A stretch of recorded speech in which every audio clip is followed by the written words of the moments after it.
Hello.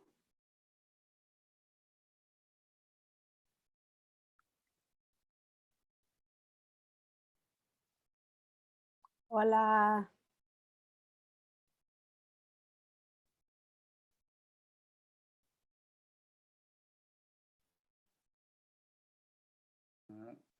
Hello. Hi. Hey, hola, ¿qué tal? ¿Cómo estás? Hello, Phil. Hola, ¿cómo estás? Ah, también habláis español. Poquito, solo un poquito. How are you? Everything's cool here. Good.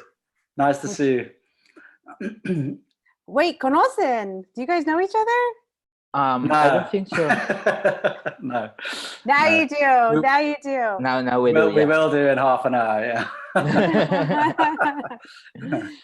Thank you guys for being on time and being here. We're just going to wait for the couple of, other people to show up. Yeah, I'm in LA and it's usually very, very sunny, but as you can see, it's overcast today. So I feel like I'm in London or maybe Barcelona. I don't know. Are you guys, Phil's in London. I'm not sure where, Eduardo, are you in Barcelona? No, I am, I am in between Madrid and Barcelona in a city called Zaragoza. Oh, qué So padre. yeah, it's well, here actually it's kind of cloudy today, but yeah, I think it's the season, Yeah, of course. I mean, season changing, and yeah. Although you have to see it from inside your house. Right. Yeah, definitely. Have you guys been in quarantine there for about a month as well?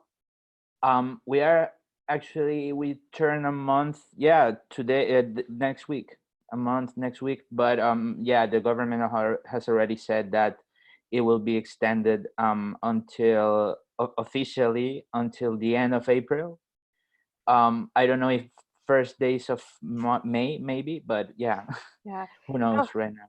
Yeah, it's day by day. Welcome, Yeah, Junior. Junior just came on. Hello. Hello, Junior. He's in the dark. It's very dark. You're very, very dark. Junior, very dark. Maybe he has his camera covered or something. Yeah. Yeah, I had my camera covered. What's up, everybody? Can everybody hear me? Yeah. Yeah, loud and clear. Hello, Junior. Yes. How are you? Good. Taking it day by day. Good. So sorry, the ladies are fashionably late as always. So we're just waiting for the ladies to show up. They'll be here shortly. But we were just talking about where we're all at. Obviously, Eduardo's in Spain, Phil's in the UK, and you're on the East Coast in New York, New Jersey area. And we were just discussing, and I'm in Los Angeles. So we're just discussing, how long we've all been in quarantine. In LA, it's been a little over a month. I think in Spain, you said a little under a month. Yeah. Yeah. Is it? And then how long have you been in quarantine, Junior?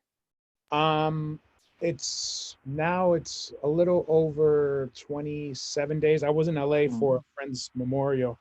From there, I went to Atlanta for a day, and that was about 3 weeks ago. So, and that was a Thursday, and I came back that Thursday, and I've been home since. So yeah, I've been. It's been like Groundhog's Day. It's like the same day every day. Todo el día, the same day. Exactly. Siempre, Yeah. ¿verdad? Siempre. Yeah, Wow. we need to have a very clear mind now in order to not get crazy inside your house. Well, people that have studio in their houses already at least have something to do, or people that are used to work from home. But yeah. Claro. So it's a pleasure to meet everybody. Yeah, the same. Yeah, likewise. Same here. Hi. Oh, hey, Alex. Hello. Welcome, Alex. Hi. Hi. So Hello, happy Alex. it's connected.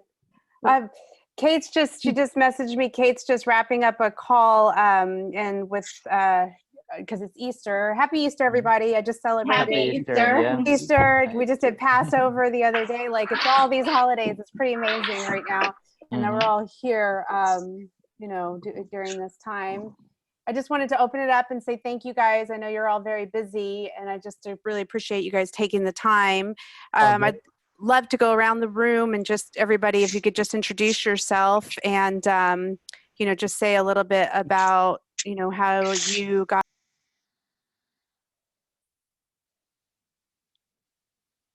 Oh, your voice just went out.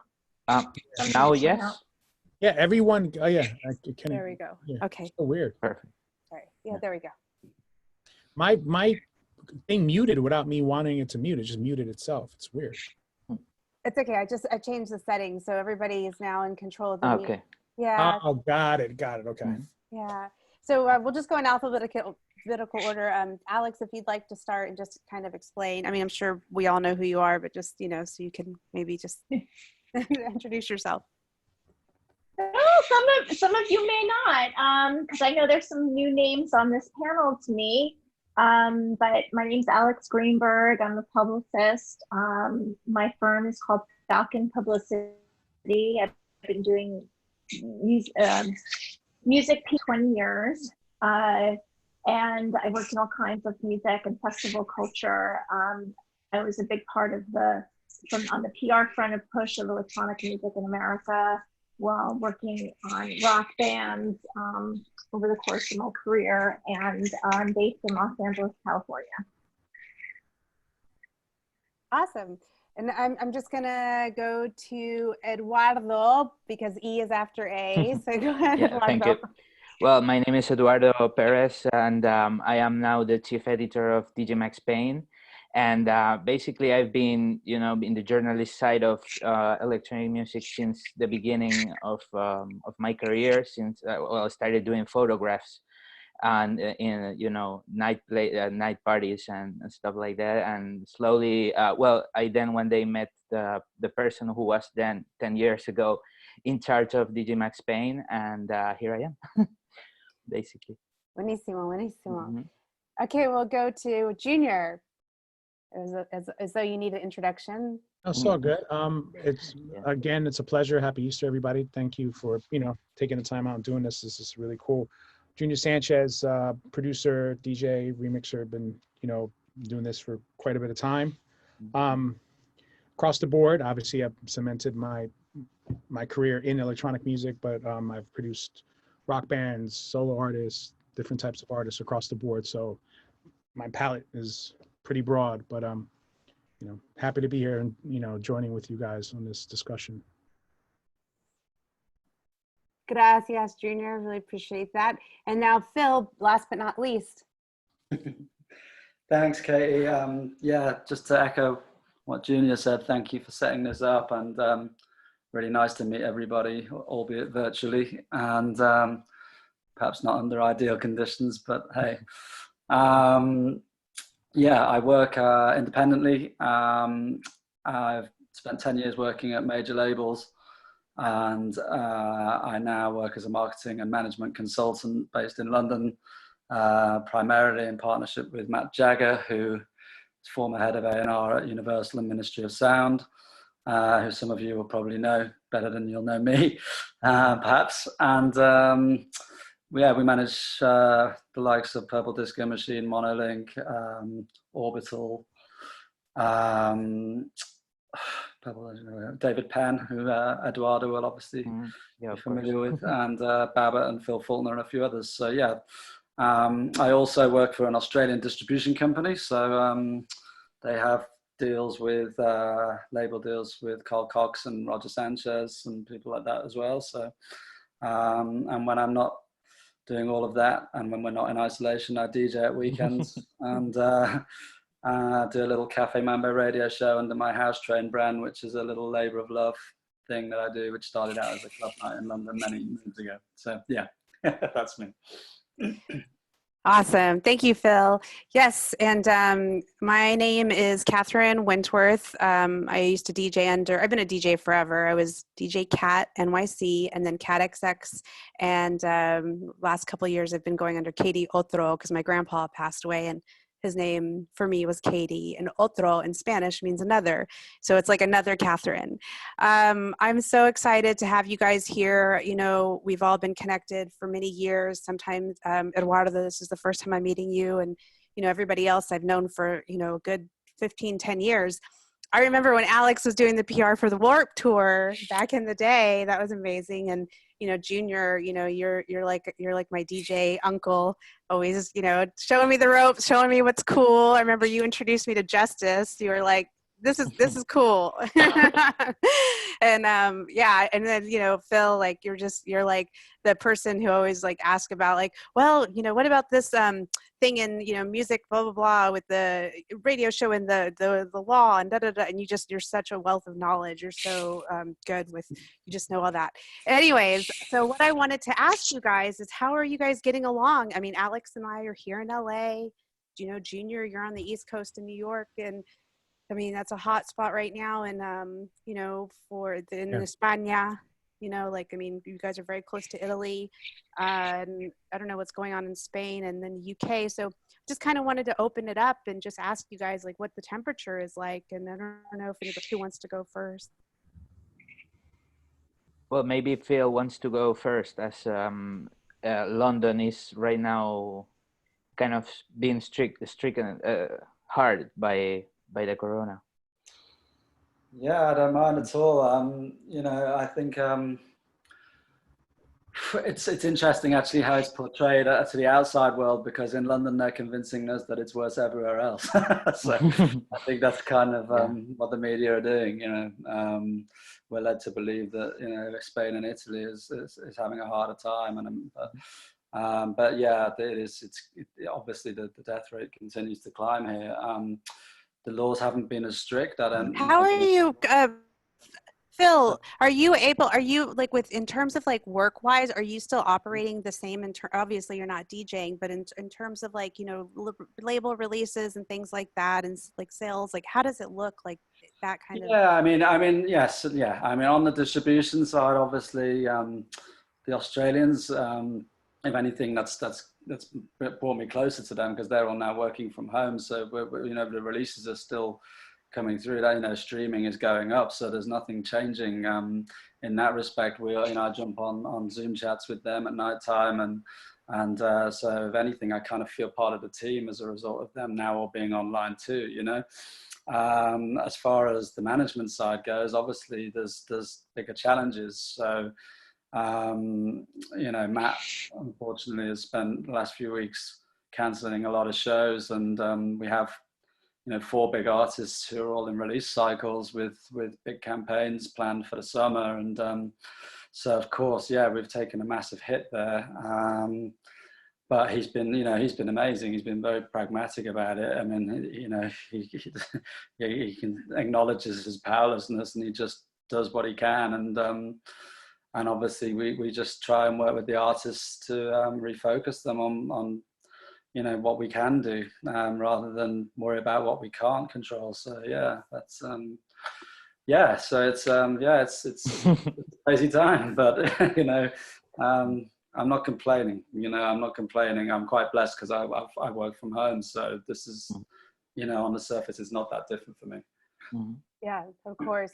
And I'm just curious with Alex, as far as like, you know, you're a publicist, of course. And I mean, how have you kind of been navigating through the space of like with your artists and releases and just things like that? And I guess if you just wanted to touch a little bit on how this has like changed your workflow, or what are you doing to thrive during it? That would be amazing. Well, you know, personally, I've been working from home for well over a year. A year ago, I left my old firm that I was with for 18 years, and that was the very office culture type of situation. And then as time went on, we did end up starting work from home more and more. And then when I left and started my own company, I just ran everything out of my house. You know, it just financially, on so many levels, it just didn't make sense for me to spend the money on an office when it was just me and a couple of people. And, you know, the whole dynamic of how publicity is done, nobody's really, publicists don't really mail out CDs anymore. We have, when you have your computer system, it's up on a cloud. You don't have to have an actual physical space to host a server. So I've been working from home. So that particular part of it hasn't changed at all for me.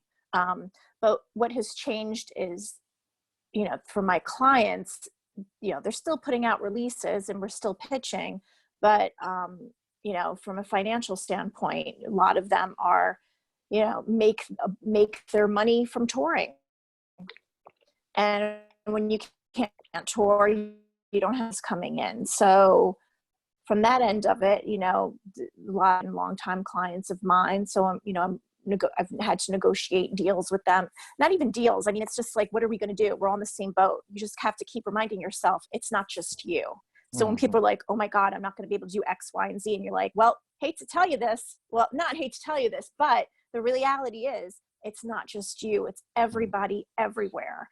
And, thankfully I live in Los Angeles where, our culture is very different than Europe and New York City, where people are on top of one another. Whereas here, people are in their cars, you have space. It's a very, I think it's a lot,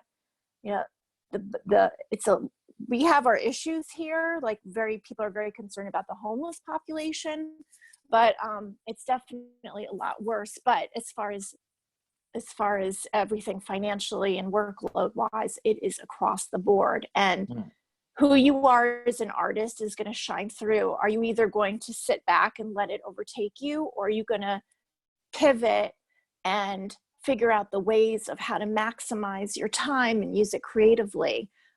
We are so lucky that we live in a day and age now where we have the technology. Like, for example, one of my clients this morning, I represent Destructo, Gary Richards, for many years.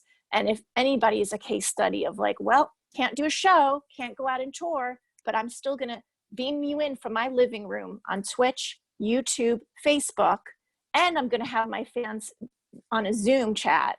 Like, talk about maximum what's there for him.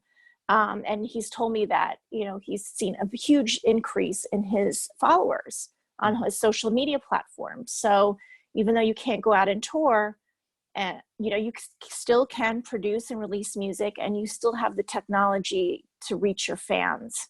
So, I've seen clients just kind of sit back and go, I can't figure this out. Well, okay.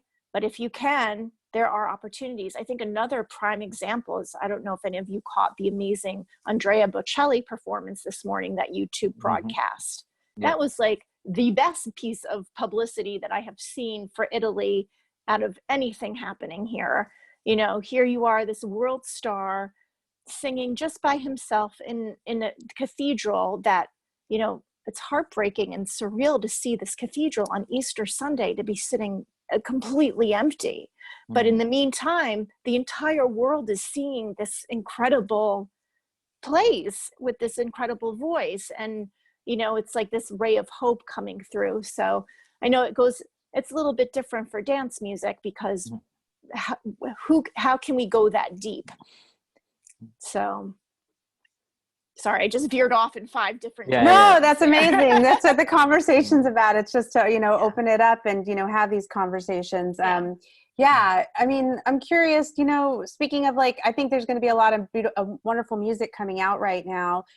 Definitely, because we're all in isolation, especially artists. I was just curious, like, for me personally, I spend about 75% of my day, like, keeping my mind right, whether it's like meditation or, praying to the universe, God, the earth, that's my God. And I do different calls and things like that. But I'm just curious also, like, DJing, like, I have to DJ. I'm, working on music right now. And I'm just curious, like, what are you guys doing to stay sane and, stay grounded and innovating during this time? I mean, I'm curious, like, Junior, what's going on with you right now?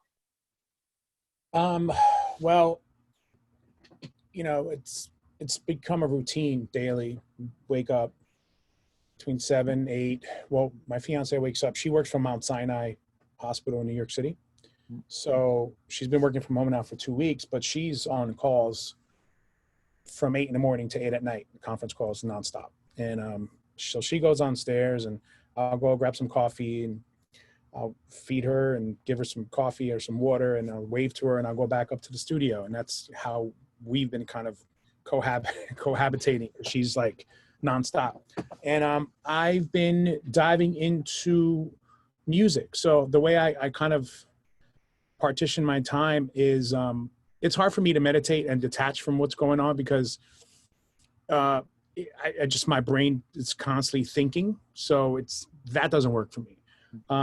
Inspiration on TV, that's gone because everything is COVID, so that's done. So I have to dive into the arts. I have to either watch a film or make music or listen to other people's music or read a book or watch a documentary. So I've been occupying my time like that. Live streams I do when it's a necessity, meaning if I'm a part of something that I believe is going to really help and entertain people. How I've been also entertaining myself is watching friends of mine do their own live stream. I watched D-Nice's live stream. I watched Kenny Dope do a live stream. So across the board, but I really am using this time that we're gifted to us on creating content for the future, creating future publishing, creating future music. So I've been, ever since ADE, which is funny, right when I got back, which was around November or something, late October, I've always do the same thing. October, November, so November, December into January, I literally stock up for my rest of the year to label. So I'll make records and I'll give them, I got stuff coming out on Save, on Fanchuli's label, all the underground stuff. And then I dive into my album, which is my artistry, which is outside of keeping it super underground.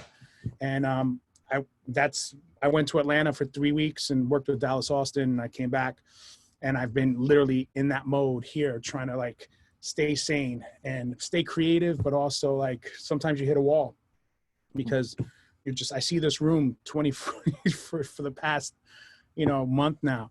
And it's a juggle, but there's a blessing to this. I think there's a silver lining of all this. There's a recalibration for yourself and for the earth and for everything else that's happening. So, we're going to get out of this, and this is going to be amazing, and a lot of amazing art and babies are going to come out of this. Yes. The quarantaneals, they call it, or quarantine. Yeah. Quarantine babies. And let me tell you, when we come out of this, there's going to be the most amazing parties anyone has ever seen. Yeah, I'm planning my party now. I already know. What's going to happen. I just need the date. It's on.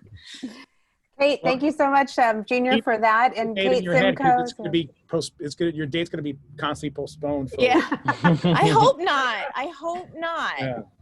I'm thinking 2 months out. There's a lot of stuff that needs to happen. Yeah. So I'm curious to know how things are in Spain, because that is a real hotspot there. But before we go to Eduardo,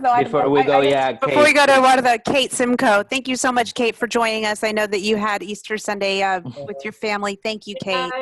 Of course. No. Hi, guys. I also have a 2-year-old. So 7 p.m. PMT is like bath time, and he was not quite ready. And there was a lot of a little hectic here until right now, but yeah, pleasure. So nice to be with you guys, and sorry I'm late. Nah, don't worry, Kate. Yeah, okay. You were saying, sorry? No worries. Do you want to introduce yourself, Kate? Okay. I know who you are. Yeah, sure. So I am a DJ originally from Chicago, and then I am a producer as well, and I moved to London in 2012 to get a master's in composition for film and orchestra. I was always classically trained. I'd done a film score, one feature film score, and I realized I really didn't know how to, I was like playing flutes on my keyboard and totally out of range, and, playing strings as you would piano chords, and I didn't know how to do the voicings and stuff. So I moved here, got a master's in that, and then since then have done a lot of orchestral, electronic, hybrid sort of music and film scores, and still DJ when there's parties. when there's parties again. So that's but it's a pleasure. I know of all of you guys, and it's nice to meet you. Yeah, amazing. Thank you so much for joining us. We were just talking to Eduardo and finding out a little bit of the temperature in Spain, and kind of, he obviously is the editor-in-chief of Spain's Bible, according to the DJ. DJ Max Spain. Yeah. DJ Mag Spain, aka the Bible. But Eduardo, would you like to please just tell us a little bit about what's going on? Yeah, in of Spain? course. Well, in Spain, things have developed more or less the same as Italy, maybe with a couple of weeks of delay, basically because here the measures were taken a little bit, behind Italy. And what I've been seeing in the news lately is that, of course, the number of deaths are flattening a little bit, let's say. But of course, this is where all the predictions started. You know, when Junior was speaking about not what's in the news and everything, it is true, because the news are, it depends on what you see, what you read, and in the end, you end up looking for what you want to hear instead of what is the reality. I mean, not just to add to what you're saying. There's so much information out there. You can, 1 minute you're like, this is, this was man-made. Another minute this is bats. One minute, Bill Gates is, this is all the vaccine related. It's just so much going on. It's just, sometimes you got to just check yourself out. 5G. Now it's like, it's just, there's so much that you got to tune out and then sometimes tune in. And the reality is, just check in and see where we're at, where the death rates are, how's your city doing, how's different parts of the country, and that's it. And forget the politics, forget the conspiracy, forget this, because this is real. I personally know more than a handful of people that have passed away from this virus. So, it's, this is not something that is, it's not a joke at all. And it's not fake. Some people, it's not fake. And, part of, the overwhelming part of, receiving all of this news 3 weeks ago, or 1 month ago when all the lockdown started in Spain, I really broke down, and of course, what can I do, to feel well informed. And, I did an article, I interviewed 2 or 3 specialists in, virology and microbiology and everything. And they put me in the right direction. And then I, of course, spoke also with an amazing psychologist, she's a specialist in artists. Her name is Rosana Corbacho.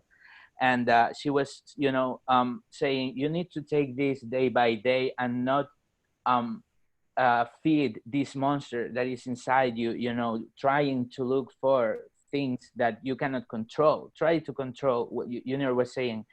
The routine. Phil was also saying the routine. Routine is very important right now. But of course, you need to, for us people that work from home, it's very easy to speak about routines because we already, we have that ease, and the ease of, spending a lot of time home alone, working and living with yourself, which is ultimately I think the problem that many people are facing right now. Yeah. It's to add to what you're saying is also, don't focus on what what's the unknown. I mean, everyone's fears the uncertainty of what's next, right? Oh my God, what's going to happen next? What are we going to do? Is everything going to be back to normal? No, it's not going to be back to normal. The world has changed, but that's fine. Exactly. Concentrate on what you can do now, and focus on the things that you can improve on or you can work on. And we have this time that's gifted to us. We're still alive. We're here, right? We're functioning. We have our loved ones, our friends. We're getting together via, we're meeting each other in this way. Let's concentrate on the positive and build on that and create new things and look at this in another aspect, because we can really consume ourselves with all this negative stuff, and it doesn't really do anything for anyone, So that's how I kind of like partition my head away from that and just try to stay in another creative realm. Yeah, I agree. It's like, if you have this time and you can't do certain things, how can you use the time to do things constructively? Like, why waste it? So yeah, now you have to try and think a little bit like a Wall Street shark. Try to look for the opportunity in all the problems. You were speaking just a little before, Alex, about Twitch.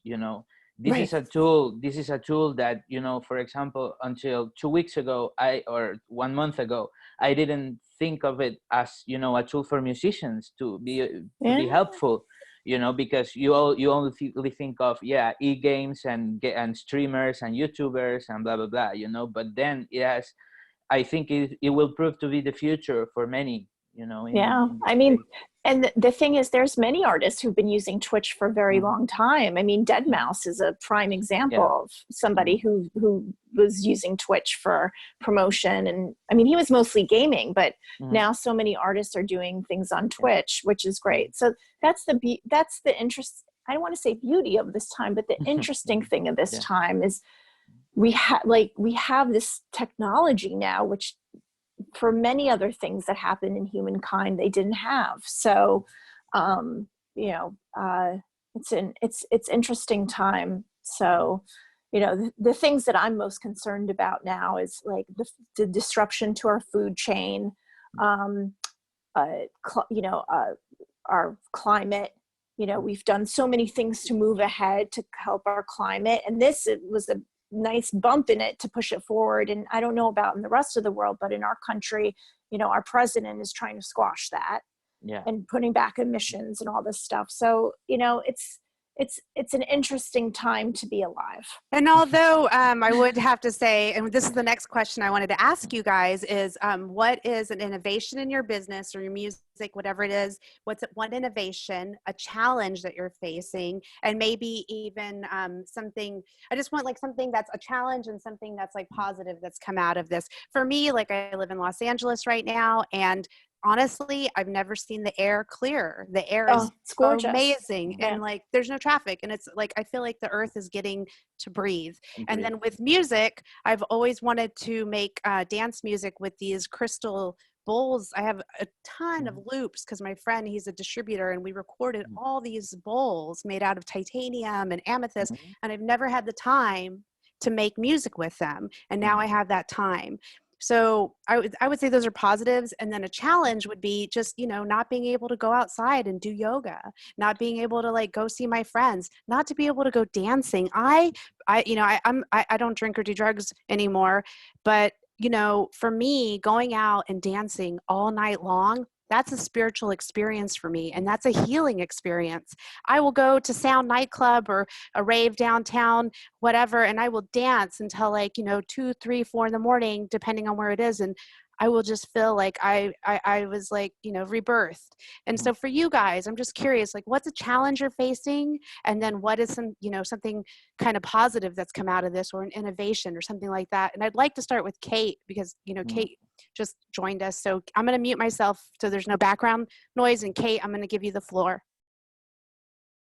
Well, like I mentioned, I have a 2.5-year-old. So unlike a lot of the posts I've seen, you know, where people are like, you know, all this time, you know, this is the best time to, you know, bring out that drum machine. You never had a chance to play around with it. Like, I've not had that experience because, you know, I'm really grateful that my husband still is able to work from home. And so he's able to work from home instead of his office here in London. And, but he's working more than before, which I don't know if other people are feeling that when you can't communicate with people in person and you have these Zoom chats and people can't log in and it's just taking him longer. He used to work 8-hour days and now it's more like 10, which means I'm providing 10 hours of childcare. And, you know, I'm not trying to be like poor me, but, you know, we don't have a cleaner. My son's a tornado. So my life is like, I'm joking with my friends. I'm like a 1950s housewife, basically cooking and cleaning, taking care of a 2-year-old. And then after 5:30, you know, I'll work on music for like 2 hours and then I'm destroyed. So innovation wise, personally, I'm like maintaining, like I'm alive. I'm grateful to be alive. But I was just texting with a friend. I feel more connected with humanity than I have in a long time. And if I had the time, I would feel really inspired. And I hope that this is a real wake-up call to a lot of people, you know, people who are maybe judgmental of people who needed help and, you know, saying, I work hard, I don't need help. And now they do, and they know what it feels like to need help. I think everyone on some level does need help, you know, and I don't like that people look down on that before. And I hope that that's a paradigm shift, if you will. And that, you know, helping each other and realizing that we are one and that borders are something that were created by mankind. I have no sense of conspiracy or at all. I mean, I believe this is from a seafood market in China, from a bat. I'm not talking about that, but I am saying that I feel connected. I feel, that all the world is going through this right now. And, we need to support each other. And so, yeah, I feel inspired. I can't claim innovation personally, but I feel inspired and connected to everyone. Amazing. I'm a big believer of ladies first. So Alex, Yeah. do you want to? I'm with you too. I'm in the same boat as you. I have a 6-year-old who's going to be 7 on Friday.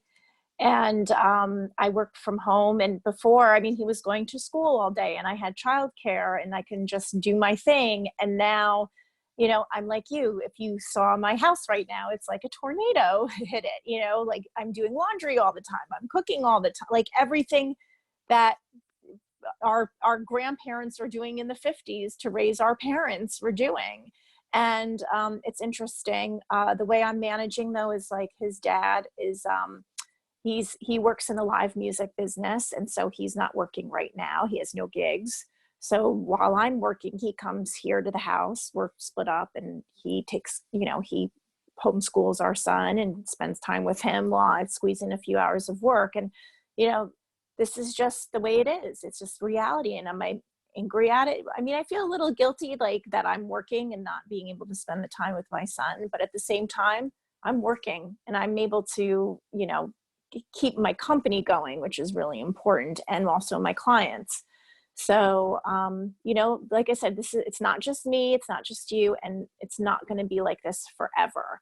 And that's why we as a global community need to just buckle down and let this virus do its thing and squash it out.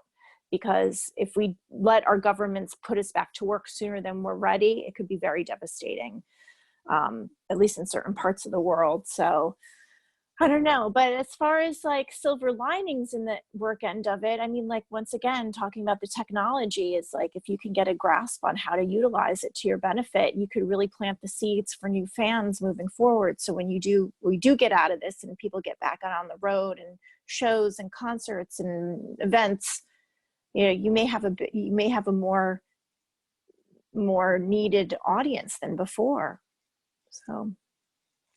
Yeah. And I'm just curious, like Phil, in the UK, are they saying like when they think that's going to happen? For Los Angeles, we are going to I'm expecting to be home until July, at least. But technically they're saying May 15th. The mayor said that. So I'm just curious, like in the UK, what's going on over there? And then if you could share with us, like, your challenge and, like Alex said, a silver lining of some sort, please. Thank you, Alex, for that. Yeah, sure. I think there's a lot of conflicting information about how long this is going to last. Depending on who you speak to on a daily basis, I think certain people I know in business, not just music, are sort of more optimistic that there'll be a kind of end to the isolation and sort of end of May or something. But I've also, I'm obviously getting.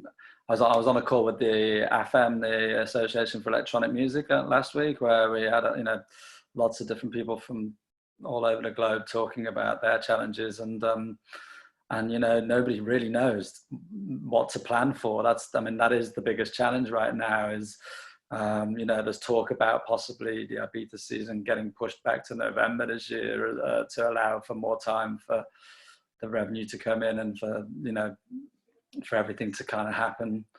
But then, nobody really knows whether that will happen at all this year, So, look, I'm not going to speculate on what I think will happen because I'm really not, I'm not in a position to. That's why I got into the music business.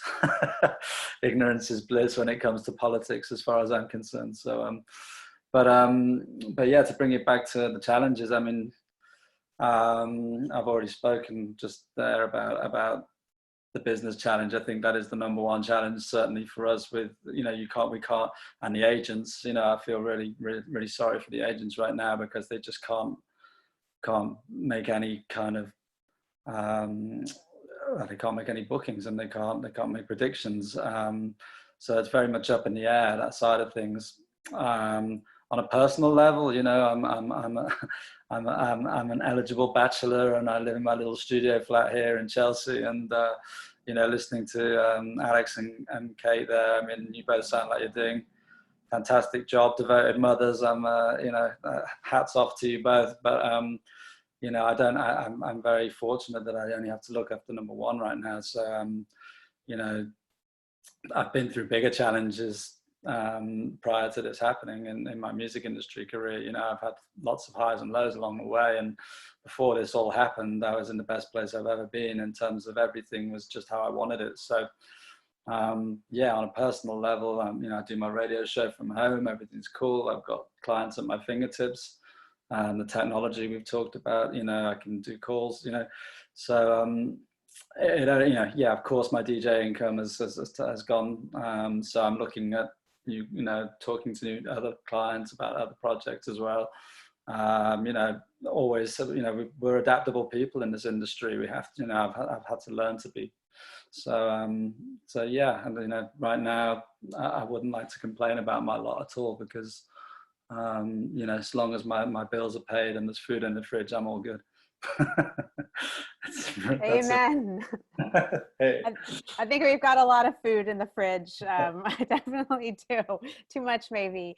Eduardo, I'm just curious, like, how is it going over there as far as, like, you know, working from home? I mean, obviously, I guess people send you their articles and you decide what goes on, and also you wrote a really long article about what's going on right now. Yes. Exactly. Where can we access that? And well, it is now in the webpage djmag.es, and it's of course in Spanish, but and it is very focused on the Spanish market, of course. But I think it can, you know, at least the first part, which is more technical, which presents what is COVID, where it comes from, whether it's man-made or not, you know, and of course it's not.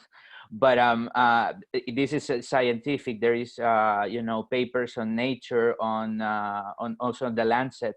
You know, really important scientists have said already that this comes from the zoonosis that happens when, you know, the animals transmit their diseases any way or another to the human being. But again, going back to the business side of the thing, if I had to make a prediction, it wouldn't be like very good. But what I try to say here is that like we need to pay attention to experts. We need to pay attention to when experts say things are going to be able to come back to normality again. And the idea that you guys were saying that, you know, normality is not going to be back, it's true, because there is a new reality that will come afterwards, that, you know, we need to start relating each other again differently from what we used to. I was speaking with friends of mine. Hey, we all see these Asian people, you know, wearing masks everywhere they go, and we thought it was, you know, maybe a little bit you know, dramatic or something like that, but then maybe this is the way we need to do things from now on. And this in regards of, I think the biggest problem everyone is facing is not having events, because it was, back in the day, the revenues came from selling music, and then that changed to be just doing live concerts, or, you know, DJing or whatever. And now things will need to change again for a while. I don't know how long. Again, I will go to the experts in this area, but yeah, that's the main challenge. How can we reinvent ourselves as an industry, you know, to be able to still be relevant to everyone? Because now culture it's everything for everyone now.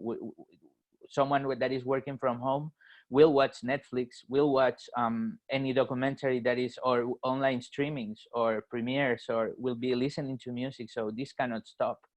And I think that the major challenge right now is how to continue for everyone. Of course, from the side of the press, it's, yeah, we still get, you know, mails and everything. And of course, there are some events that are still optimistic about the future in the maybe August, September, October, etc. You know, but again, who knows what is going to happen? And I think right now we need really to be together, you know, as a scene. And I think everything will go back to local scenes again, you know, because that's the first part that is going to be unlocked. And I think every country needs to take care of their own artists. Yeah. I feel like small club culture is going to come back first, and very well. You know, if I was a manager of an artist or an artist, I mean, I would call up my small sound nightclub in Los Angeles and say, hey, I'm going to book you out for a week and just play shows for a week. So instead of playing to clubs where it's 2,000 people in one night, you're going to play to clubs 200 people a night. Yeah, the thing is that maybe multiple nights. Yeah, the thing is that maybe these 2,000 people clubs will have to narrow down their, you know, capacities to 500 in the future. Yeah. You know, because we will need to be more spaced out, or some things like that. Maybe restaurants that in the past had 80 tables to serve, they will have to narrow it down to 40, and things like this. You know, at least in the beginning, until you know, things get controlled. You know, there is a vaccine, or you know, everyone gets immunity to it or something. Absolutely. I mean, definitely. I mean, my boyfriend's a nurse, and I was thinking to myself, like, wow, are people going to get scanned? Because when you go into a hospital now, they take your temperature and it'll say screen. So I'm like, wow, are people going to get scanned before we go into a hospital?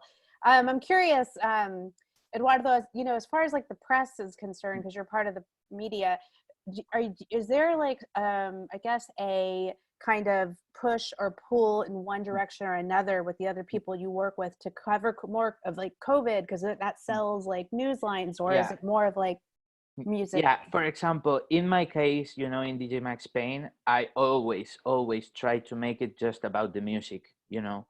And of course I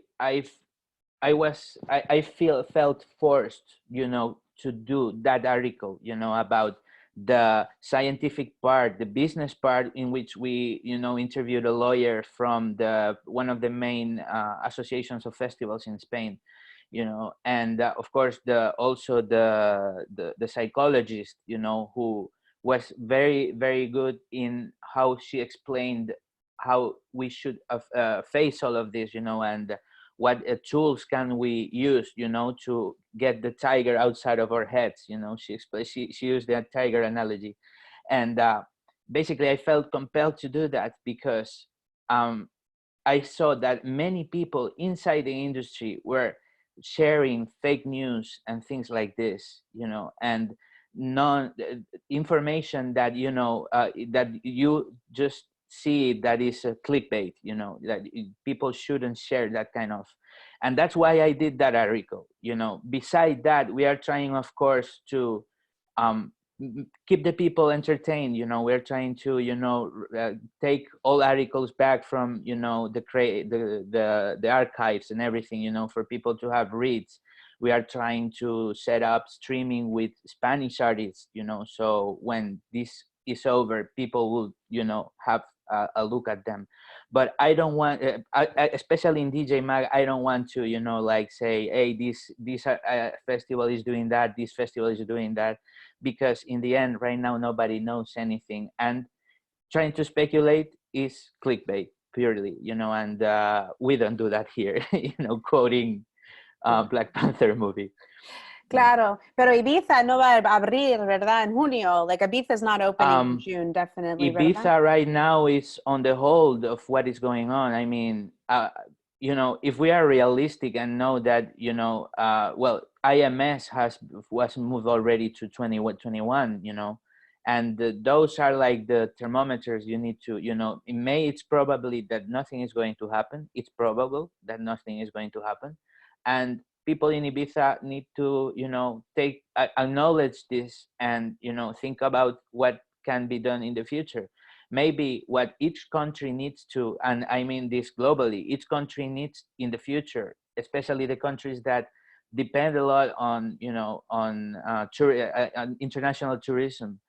They will need to try and boost an internal tourism. Maybe Ibiza will have to get down their prices in order for Spanish people or people from France, or, you know, in order to be able to go there and spend their vacations, because Now how much money do you have is not important. It's not important if you have a jet or, you know, or whatever, because you wouldn't be able to travel. And I think that is the main threat of the whole industry, the travel ban between countries. And that's why it's so important to, you know, boosting up the local scenes everywhere. Because if you take care of your local scene, you know, I find the Dutch example, you know, the Netherlands example amazing, because they have taken a lot of care of their scene there, and they have thriving artists in every genre right now. And I think that's the model that every local scene needs to, you know, mirror itself and, you know, grow from there, of course, with its limitation and you know, their own capacities, of course. Wow. I mean, I'm just getting teary-eyed, like listening to you talk about, you know, really taking care of the local scene, because it's such, I mean, that's such an important thing. And I feel like we've lost, you know, our neighbor, you know, we forgot about our neighbor, you know, and that really touched me. Gracias por eso. Thank you so much. And, Junior, I was just curious Well said, from well you. said, and that was spot on. Everything you said was spot on. Thank you so much. I agree so much with what you're saying. Beautiful. Sorry, Kat? So Junior, what's your kind of gauge as far as like, what do you feel is like a challenge and then maybe a silver lining or something that's a good that's coming out of this? If you want to share a little bit, please.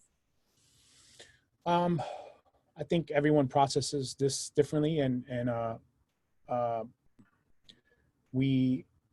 lot of self-reflecting, obviously. You know, what came out of this is a lot of growth for everyone. I hope that everyone, and this is impacting everyone around the world, is finally sensing a sense of somewhat of humility and self-reflection and humbleness to them, because, you know, I think this is what the world needed. Not what the world needed as far as COVID, but it needed to come together and kind of like, we needed to all to kind of spend time with ourselves and grow as humanity, a frequency. I think we all kind of, the playing field is leveled, and humanity is kind of like all like this, and we're all the same right now, no matter what you have, you know, no matter how much toilet paper you have at home, you still take a shit the same way, right? And this is all how we're all connected. And I'm, you know, sorry to speak in this way, but we're all this. So we're touching on ourselves and our humanity, and that's, you can't put any type of value on that. And this happened because of this situation, because of because of COVID. So that's amazing. Technology is technology. Innovation's always going to be there. I'm glad that we're utilizing and we're learning. Some people are catching up with the streaming. 3 weeks ago, nobody, you know, I know Twitch because of my son playing, you know, Fortnite. That's it, you know. And now, obviously, we evolve. You know, the community's evolved. So we're evolving with technology. That's inevitable. It's happening. That's great. But I think what the best thing we got out of this is the connection with each other, because what you just said a while ago, like, you know, it was spot on that we have to take care of our local artists, communities, our own cities, our own places, our own states, our own countries. That's really important, because that recultivate our culture again, and it stimulates locally what we're doing. And that's, I agree. Listen, if they cancel the Olympics, you think that they're gonna, you know, say, okay, by November we're gonna be dancing in Ibiza? You know, this it's okay. I think let's take some time and prepare for 2021. Let's take the rest of the year and focus on next year. This year is this 2020 is a 2020 vision. It's a recalibration of how we see life and how we see the world. You know, that's how I'm looking at it. So, you know, this is an amazing, honestly, as scary as it is, it's an amazing time for humanity. And we've none of us experienced something like this. I mean, the last time this has happened was the Spanish flu in 1918, from what I understand, right? So, you know, we're living in some miraculous times, you know, as far as technology goes. So that's it. Amen, brother. I agree completely. This is definitely 2020 vision. I'm waking up for sure. Kate, I'm just curious from you, what's maybe a challenge, an innovation, a blessing, whatever you want to share. We'd love to hear from you, please. I just, you know what, I already, I think I started off this one about, so I don't want to, repeat myself about saying like the challenge of my lack of time, and but I can't claim to be super innovative right now, but internally I feel inspired, and this is maybe because we've gone through the whole group now. I had one question for you guys. Like, I wondered, Eduardo, when you're saying, like, I totally relate to what you're saying, that when I first got into dance music in Chicago in the late 90s, I knew people that, they lived off selling vinyl, like you could have a big record and, selling a certain amount of vinyl, actually could help you pay your rent. I mean, these are different times, right? Before Beatport and stuff. And, I started buying vinyl only. I'm just saying, there was that. Then it switched to performing. And, we might be having a paradigm shift right now. And I don't know. I don't know if it's okay to ask a question, but I just wonder what you guys think about this when you're saying like people are, streaming. I don't know what people think about the DJ set streaming versus like creating new stuff. I don't know. I mean, it's just like, I don't know. Are you reflecting if you're, if you're just this is a challenge. Loop? You're just this like, how many do I have? Like, I crave this attention. I crave being the star, and how many people are watching me live? There are a lot of challenges in this, I think, because basically you don't want to overflow people's feeds with 1,000 different streamings. So I think we need to find a balance. The problem is that with Twitch, etc., you need to have steadily, daily content there to be able to monetize it, Okay. And I think that's one of the main problems there. But it will develop into music. It already has an integration with SoundCloud for artists. So really? I was reading like 2 weeks ago that in DJ Mag UK's magazine, and I actually needed to start, researching about the issue, about the subject, because, it will be maybe helpful for us as DJ Mag, Spain, try to get revenue from that, or try and help artists get revenue from that. And then, I don't know, different ideas that can come from that. But the problem with making a live the track, and explaining what are you doing and everything, the problem there is that how long does it take you to make one track? 4 or 5 hours, or more days. The thing is that there for example, I see a very good opportunity in the sense of connecting with your fans or followers. Try to do a Zoom chat, with them, and and explain their doubts or something like that. I don't know. Yeah. But it needs to be alternative content. But because a DJ set or a live set or whatever, it's very good, very entertaining. But of course, people is not going to be there 24/7. And there. Of course, you need to connect with your audience, timings, what time do they go online, and blah blah blah. And this is actually I don't know any of these things, but of course I work with people that are very, they have a lot of knowledge of all of these things. So they help me with that. In order to be able to explain it, you will have to speak with Sarah, for example, which is our marketing director. Yeah, I think it's a perspective way. There's a way to look at this in the macro too. Like, we can speak about our fan base or the culture that loves dance music as a whole, and that's a broad spectrum because there's some older, middle-aged, some younger, but there's also a whole generation of kids that all they did is grow up watching live feeds or watching Twitch or watching kids play with toys on YouTube or watching, spending time exactly this. So that's a whole other realm that's their normality. So watching a DJ set like they watch somebody play Fortnite for 8 hours is the same thing. I'm like, wow, they're just gonna be like, this is a whole new world for them, But then I also believe that some artists, And I'm a true believer that sometimes you can break the algorithm, you can transcend the algorithm. And there's certain artists that don't need the algorithm. And we're going to have those artists. There's going to be a good balance between, you know, look at artists like Radiohead or Depeche Mode or Bjork or Adele. They transcend the algorithm, but that's who they are. There's a whole different, there's so many ways to utilize your artistry and now connect with different fan bases. It's interesting times. I just really care about the art at the end of it, not more or less the technology of how it gets to people, because we'll figure that out. But I care about the quality that's going to happen at the end of it, because that's really all that matters. You know, like you can have, you know, one song that, you know, look at, you know, somebody made a version of Cardi B coronavirus and it charted.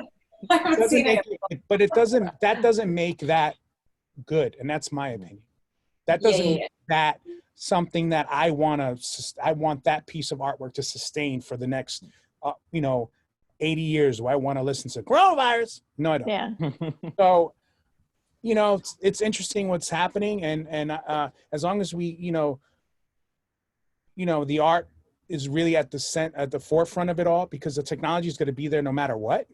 Yeah. You know, that's really all I care about, really paying attention to, because I'm going to learn what's happening. I'll figure it out. You know, we'll all figure this out. I agree. I guess, like, in my heart, I want the DJs that I love that have so many bookings that they can't make music to make music now. Like, I don't want them fucking spinning records by themselves with a white wall. Like, go make some dope records. Like, like you're saying, make some art. You know, if I want to see you DJ, I'll pull up Your Last Boiler Room or something. You know what I mean? That's all. I think it's a great time to, like you said, like, self-reflect, maybe connect with people on a different level too. You know, some of these, DJs who do, have, younger generation really looking up to them, every word they say, whether it's about veganism or about whatever else, for them to speak and say, just have a dialogue with people about stuff. And maybe it's a different moment, but yeah, and it's hard to know what that is. I just thought it's interesting what you said, where, like, moving from selling records to playing live, and now something else is next. We don't know what that is exactly. But personally, in my heart, I don't think it's like watching you with a white wall behind you. Maybe not. I had thanks to be being a journalist at DJ Mag, that of course has opened me a lot of doors, and artists to interview, and one of them was Jeff Mills, and Jeff Mills is always talking about the future. It's always talking, and he last year in Amsterdam, he said in an interview I was with him, start asking questions to the artists about the future. What is the future of music consumption? Well, that is just about to change, and maybe it was due to change in the next 2 or 3 years, but thanks to coronavirus, now everything has speeded up. A lot of bubbles will burst because of this, and and maybe these bubbles were meant to burst in 2 or 3 years, but now is the time. And I think the opportunities are amazing for in this moment. I really believe so. So cute. Maybe this sounds a little cheesy, but welcome to my quarantine. This is what I have to deal with. It doesn't sound cheesy, Eduardo. It's true. I've been watching quite a lot of live streams over the last week or so. I'm in a few WhatsApp groups with my old raving buddies who are now all parents as well, and they've been sending through links every other day. So I've got to be honest, I don't really want to listen to house music right now, despite it being where my heart is. It's kind of like there's only so many of those streams you can watch, and so I can definitely be cynical about it. And I've seen some good ones, and I've seen some bad ones who will remain nameless. Sort of standing there with your girlfriend dancing is not visual entertainment as far as I'm concerned. But on the positives, I did enjoy watching David Morales. I think he's been, I don't know if anybody's checked that out, but he's been, interacting with people and very much taking you into his studio and making you feel like you're there with him, you know, playing the classics. And really, I really warmed to him. You know, it's not somebody I've ever met, so that was certainly cool. I made a point of tuning in again the week after when he did a Frankie Knuckles tribute, which I thought was slightly more creative as well. And I watched Roger and Todd on the Hacienda last night. I think you know, they both did great sets, no arguing with that, but I'm not, you know, you can't hide the fact they're clearly not that excited to be there when you compare it to standing with 10,000 people in front of them, right? Yeah. So yeah, I mean, it's you know, I mean, David Penn is another one. He did a great set for Defected the other night, and I think David can do he's a great entertainer, and he can look excited about DJing in front of, you know, 10 people or 10,000 just the same. You know, he can kind of turn it on. So yeah, it's been interesting watching different DJs have tackled this so far. I don't know how much further they can take it. Yeah. Creatively. It is a bit of a concern, you know, if we're all locked down in another 3 weeks time. I had this this experience that I want to share with you all, and it's on a live stream. I've tuned into a couple of different friends to see, just to take, before I did my Beatport live stream for this thing, I wanted to see what was about, like what are people doing, and, you know, how, you know, and I saw different comments and some negativity. It kind of bothered me. Like, you know, I'm a person, I don't like bullies, you know, just don't like bullies. And there's a lot of bullying when it comes to, especially Twitch, because these kids, they don't know the culture. They're there on video games. So they're just like, what is this house music? This is horrible. And it's just that right there was a topic in itself that we can just touch on. But I have a friend of mine, his name's D Nice. And, when he started to do his live stream, he hit me. I was like, yo, I'm doing live stream, went on, and organically, authentically, not forced, playing everything from, you know, Pebbles to Frankie Knuckles to, you know, hip hop, disco, funk, soul, Fela Kuti, everything. Like, it was a music array. I didn't tune in to watch him or to see comments. I put it on my Bluetooth. I made a cocktail. I danced in my living room, just me and my fiance all night. It was my Saturday, and I had a blast. Woke up with a hangover. Like, that was my escape from this. And I tuned in that way, and I tuned in with my ears, even though, yeah, we're doing this visually, but this is obviously coming from a 40-year-old that understands the culture and understands I'm listening to music and enjoying it. It's not a visual thing. So I get it. That's what I'm saying. There's different pockets of why a live stream would work. It works for a generation of kids that all they do is sit in front of a computer and watch things. They don't understand what's going on here. It's just literally through their ears and their eyes. It's crazy.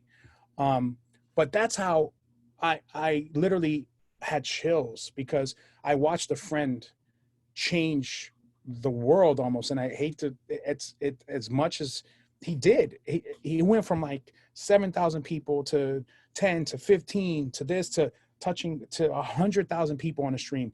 And the same day you had Diplo and Dylan Francis on, two giants, right? And they had 8,000 people. And it's not about who tuned in, but it just goes to show you. And sometimes when you do things unintentionally and it comes from an authentic heart, and it comes because you're doing it for the right reasons, it resonates. And then one person told another person told another person. I shared it with people. And next thing you know, everyone from DJ Premier to Todd Terry to Michelle Obama to Oprah Winfrey. So that's resonating, because you're doing it with the intentions of just sharing music and sharing your, he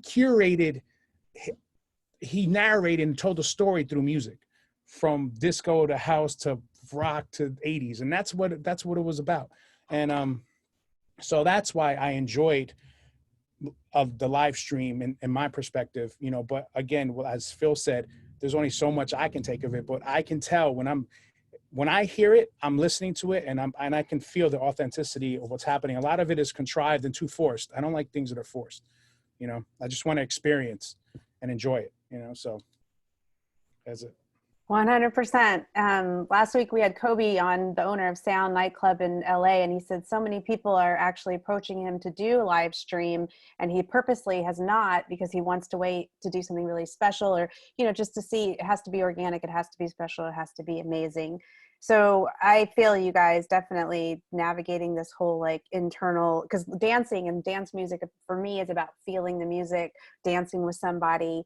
And yeah, the live stream thing's a little weird. I'm just curious. Okay, before we wrap up, we're going to wrap up soon. I want to go around the room and just kind of, if you guys want to, tell me, you know, what you're working on or what you would like to be working on, maybe some inspirational words, or if you want to share like what you're cooking or maybe what you're listening to, just before we wrap up. We will start with the ladies. Alex, you want to go? Am I unmuted? Oh, okay, sure.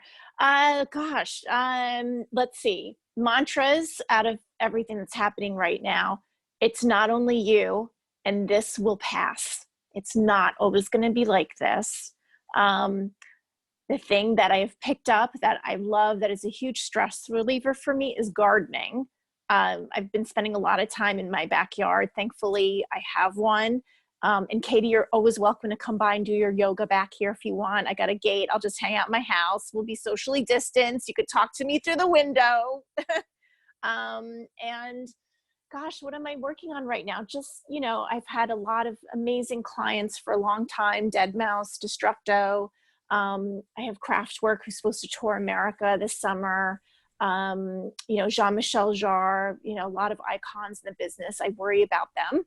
And also, you know, new people and that I work with for a while now, and, you know, trying to keep their brand out there and them going, because that's something that I find satisfying as a publicist.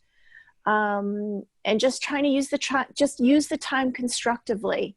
You know, it's in ways it is a gift, and if you keep looking at it that way, you'll find something there that will help people. Do you have a green thumb, Alex?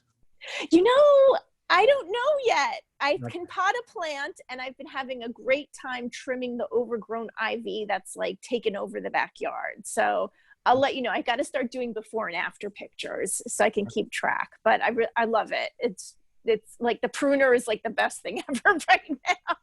So yeah. Awesome. Eduardo, would you like to go next, please? Of course. Sorry, I thought I was muted. Well, basically, we are. I am right now planning and doing the May issue of DJ Mag Spain. We thankfully are, you know, we will keep doing our work, and of course we are a little bit tied down by distribution things, but you know, this hopefully will lift up in the next month or so. So let's see how it goes. And what I'm doing to keep my mind, my mindset, I'm trying to learn how to DJ from 2 or 3 years ago. So I have my turntables here, trying to, you know, mix a little bit. And cooking, I try not to cook to like a lot, you know, because then you will be eating pie all day, and it's not good. But beside that, you know, listening music, of course, you know, a lot of I am trying to, you know, explore a little bit more of what is going on in Spain, and I'm finding amazing artists in Spain, you know, that have a lot to tell, and hopefully we will be able to broadcast that, or, you know, put that into the world in DJ Mag Spain in the next few months. Qué bien, gracias.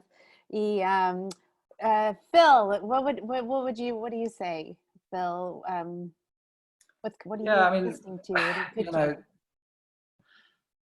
know, I've been in the game for 20 years plus now, and I've never consumed so much music as I've consumed in these last 2 weeks.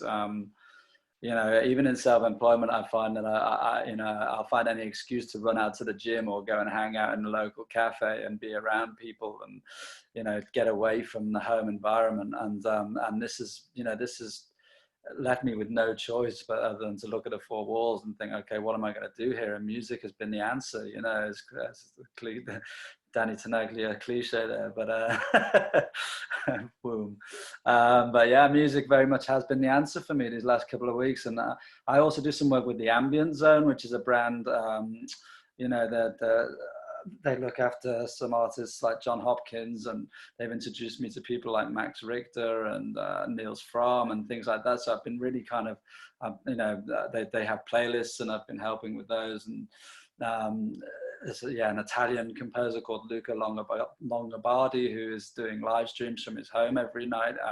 When this all started, he was doing that when Italy was just going into lockdown. He's just a pianist and fabulous musician. So yeah, I think I'm finding the classical chilled musician in me beneath all this electronic history that I have. And I mean, just another thing on the music side that I've enjoyed, there was a slightly spammy thing that went around on Facebook. Everyone was sharing their 10 most influential albums from when they were growing up, and then you have to nominate somebody else. It became very like a chain letter thing, and I hate those things. I never participate, but I kind of felt, you know, maybe slightly forced, and I did it reluctantly.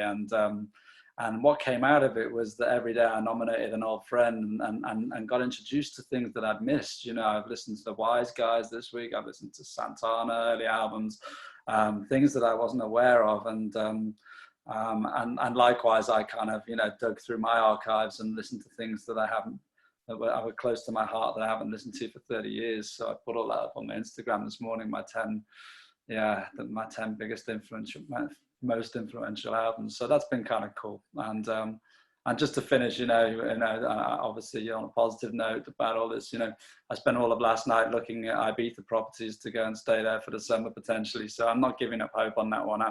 I'm thinking I've always wanted to spend the season in Ibiza, and if there's no music, that's all good by me. I just got to go and self-distance on the beach.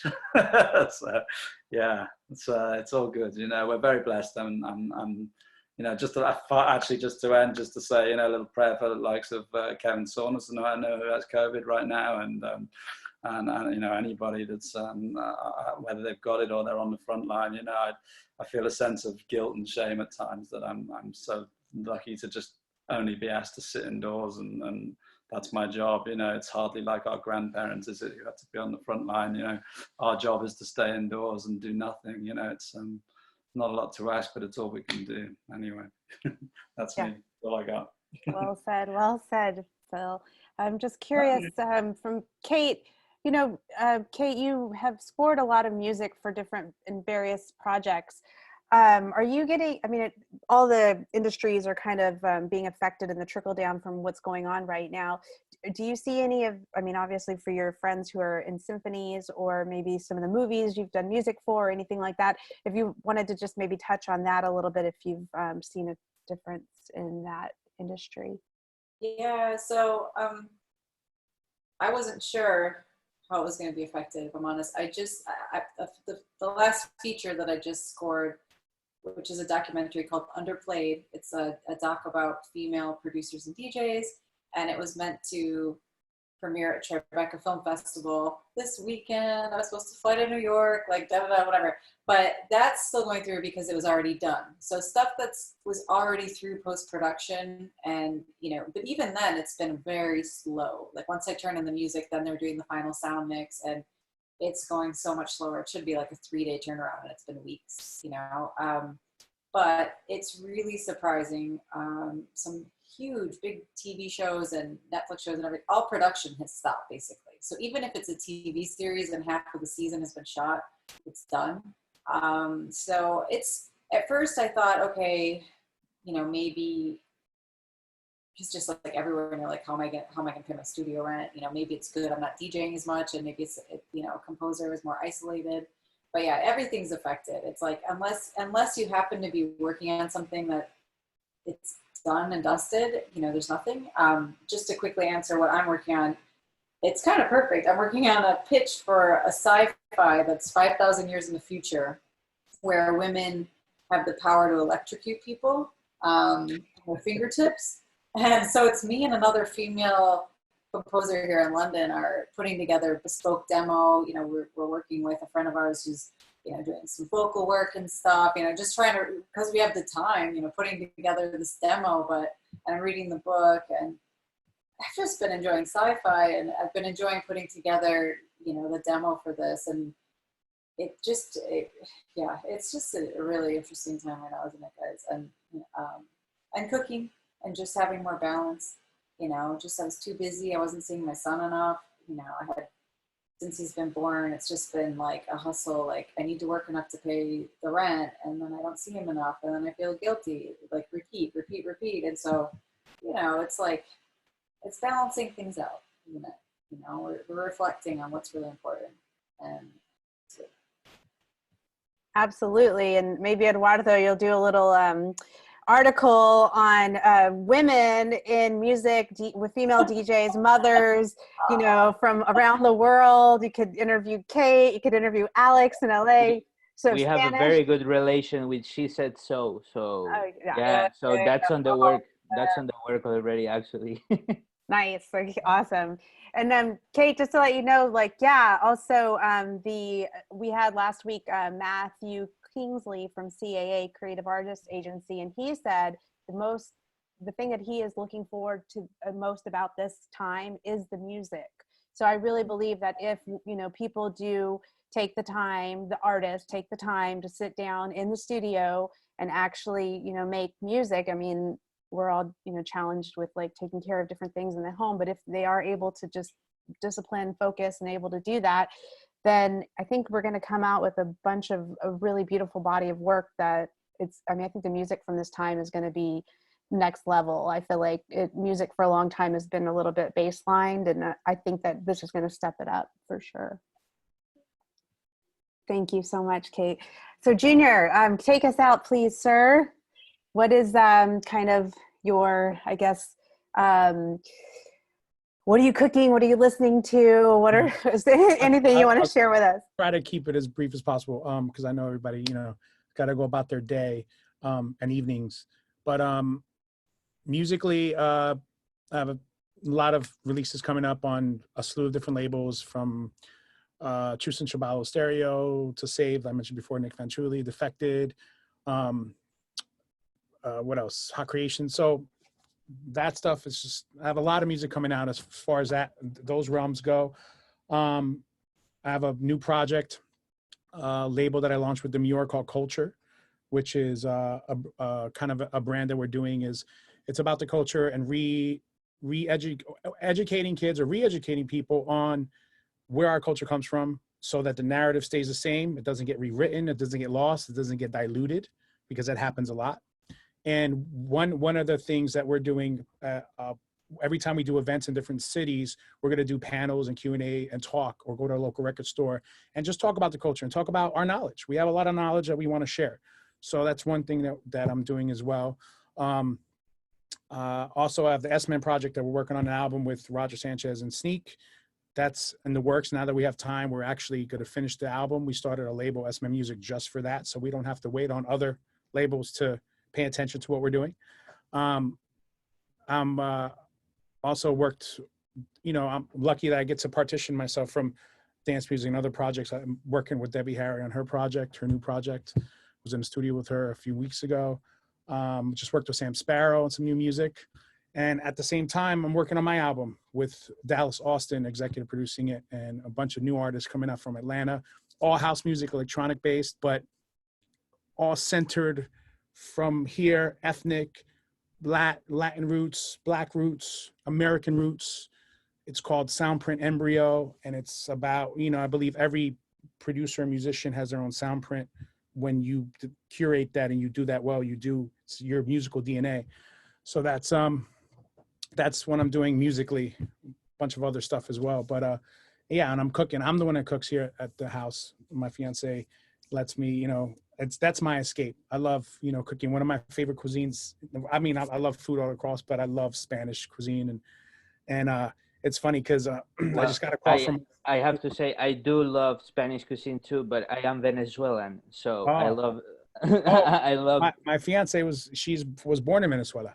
Oh yeah. Yeah. I didn't Portuguese, know. Colombian, and Venezuela.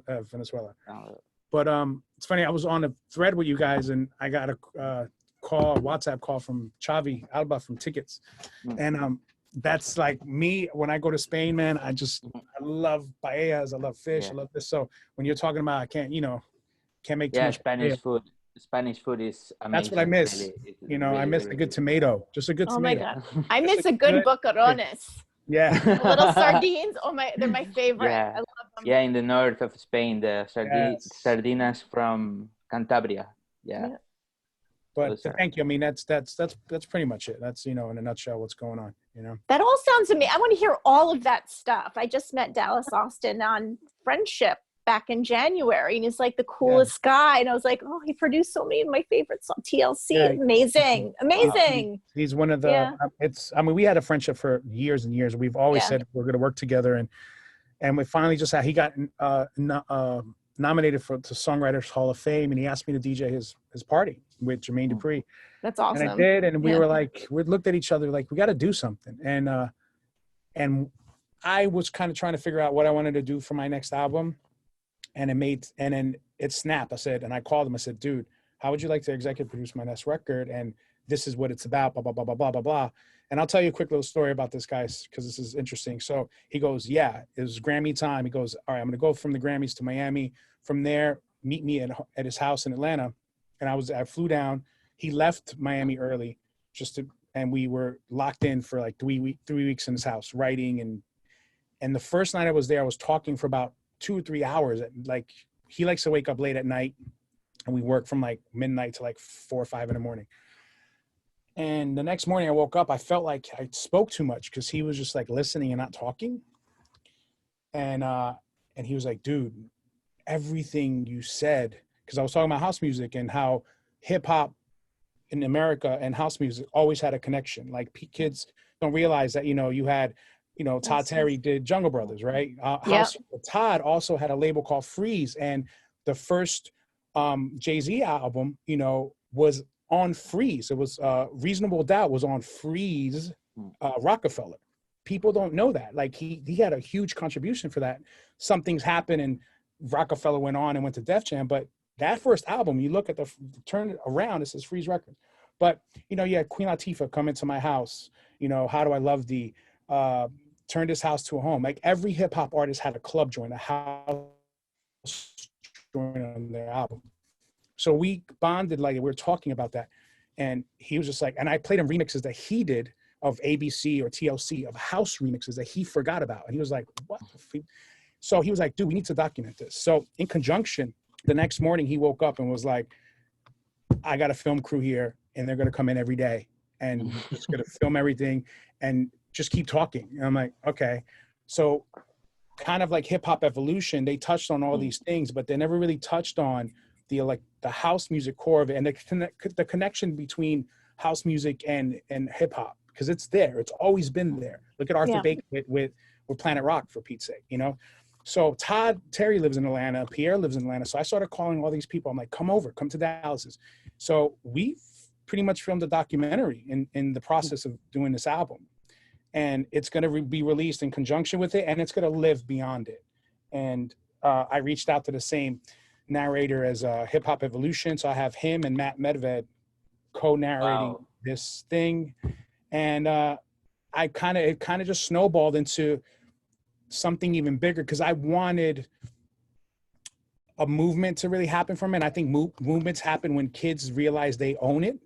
So when I produced Azalea Banks' last record she released called Anna Wintour, and it really resonated with certain people.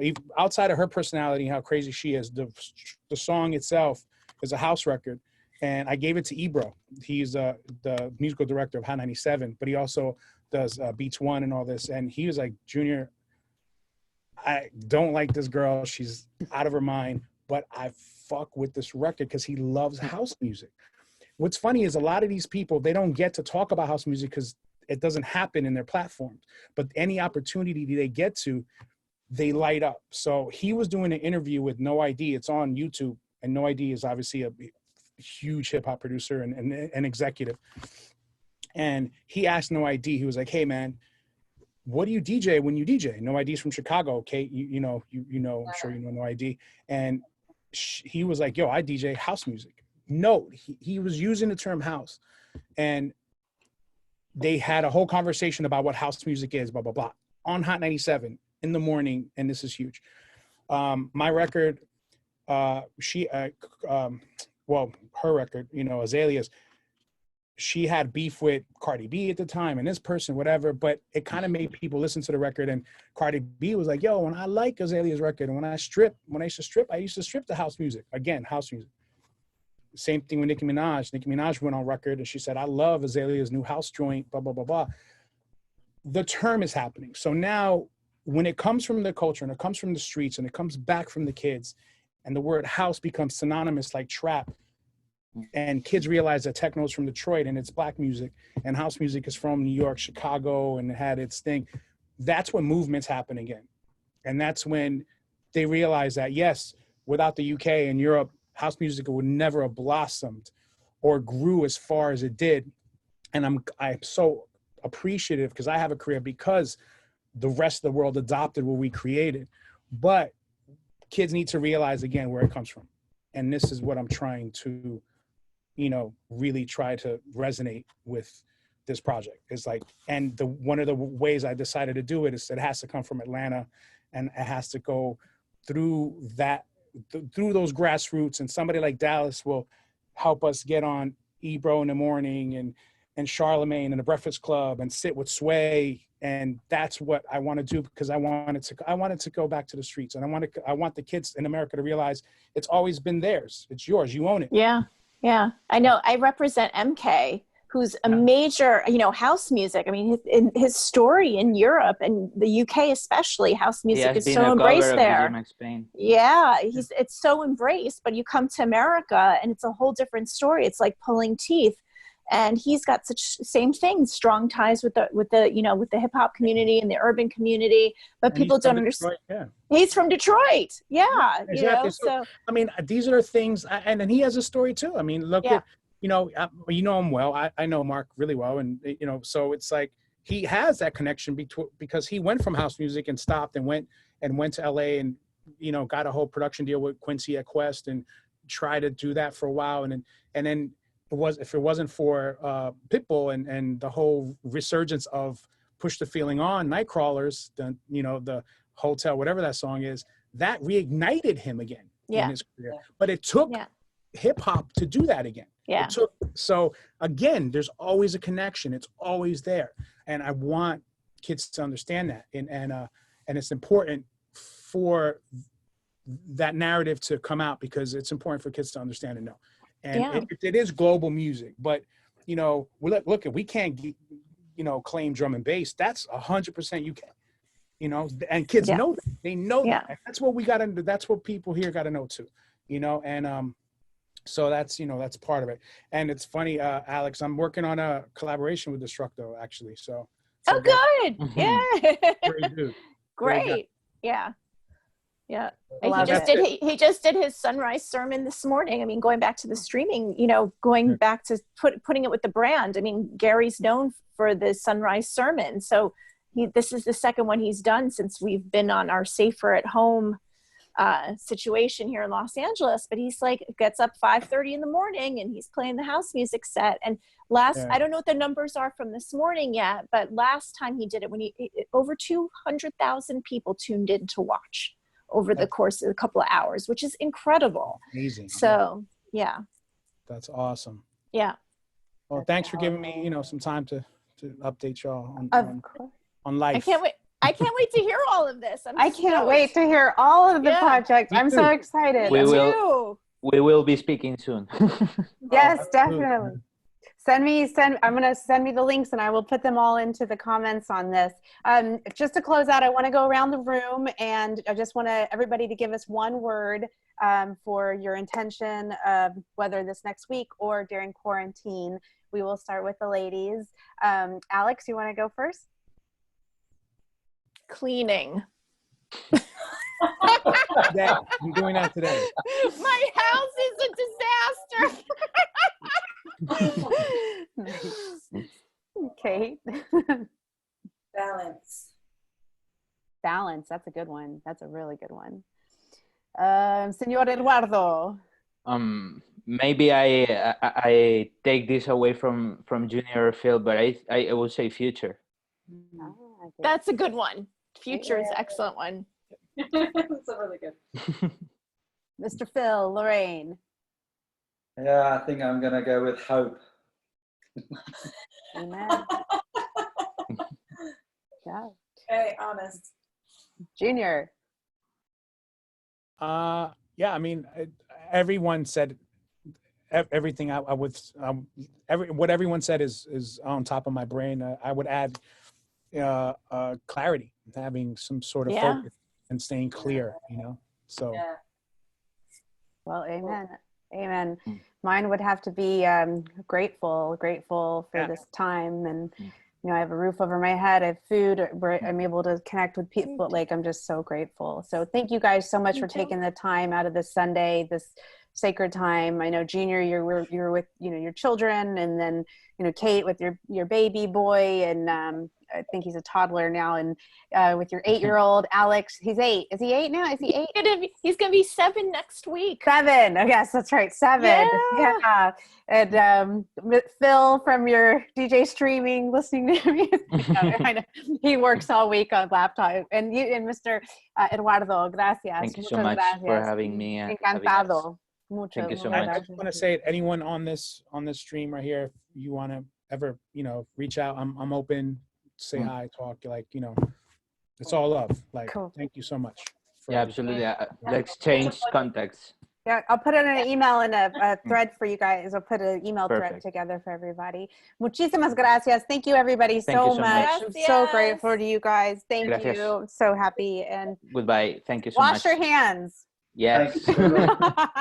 Bye, Phil. Bye, Alex. Bye, Bye. Thank you. Nice to meet you. Bye. Nice to meet you all. Bye. Yeah. Peace. Bye.